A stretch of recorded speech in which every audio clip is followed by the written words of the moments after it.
மிதிலையிலே ஜனகரின் வளர்ப்பு பெண் சீதாதேவிக்கு சுயம்பரம்.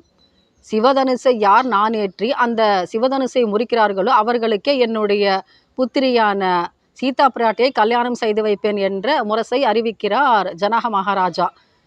இதை புரிந்து கொண்டு என்ன பண்றார் விஸ்வாமித்திரர், அந்த அரண்மனைக்கு வருகிறார். கூடவே ராமரும் லக்ஷ்மணனும் வருகிறார்கள். இப்பொழுது என்ன பண்றார், அவர் ஆணையிடுறாரு, அனுமதி வழங்குகிறார் விஸ்வாமித்திரர்.